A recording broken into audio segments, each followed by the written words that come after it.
Photoshop has the ability to work with high dynamic range images, and it also has the ability to create those kinds of images. Now I've opened up 5 pictures here. These are 5 pictures taken of my dining room back in October. In there you can see a little pumpkin display, and I took these with differing exposures. Just so I can float all these properly, so different exposures in here. The first one is a good exposure for outside the window. It's a little bright here, but it's pretty good outside of the window. As I come down through these pictures, you see that the window begins to get blown out, and on my last picture down here, inside the room is pretty nice, but the window is totally blown out. So there's too much of a range in here from outside to inside. Now, of course, if I wanted to get around this kind of a problem, a professional photographer would put neutral density filters on the windows to cut down the light there, and would bring in lights in here to bring in light inside and balance out the amounts of light. If you don't have all that technical ability and those very expensive filters and so forth, you can do that by just taking a series of pictures, series of exposures, exposing for the outside, then a series of in between, and then finish up with exposed for the inside, and then using the HDR merge option under the automate choice right here, merge to HDR. This will take care of that. It will look at those pictures. Photoshop will examine those pictures, judge the exposure in the pictures, and then give you a new merged picture with taking as much information from all those pictures at once. Let's just add the open files. There we go.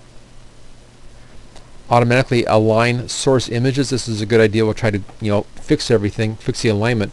Now I have my camera on a tripod to hopefully minimize any alignment problems. Let's choose OK. And it's going to then work through the process of figuring out the range of exposures in these pictures and giving me a new picture with an improved range. And there we go. A big dialog box just popped up. Let me see if I can squeeze this thing down a bit. There we go. Okay, so there's our new dynamic range. Notice the inside is pretty well exposed. It's a little washy. The outside looks real nice, actually better than what I had. It got more detail in here than I saw before. We can see a little statue over here, for instance. So it's really improved that. Now down below here are the pictures that it used. You can choose to keep in or not any pictures. Let's say I didn't want to keep that middle one. You just unselect that and it takes that picture out of the set. And over here on the right hand side you can adjust the settings. I can work with my shadows, lighten the shadows up or darken the shadows down. I can work with my highlights or darken the highlights down. I can adjust the vibrance in here and saturation. I'm trying just to kind of improve the picture a little bit.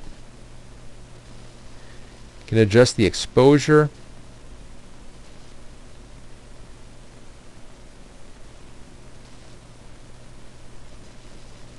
Until you have a nicely set up picture.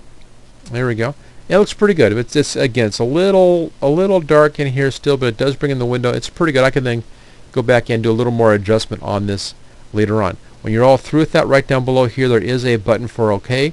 To go ahead and bring that in, and there we go. There is our finished picture. Vast improvement, I think.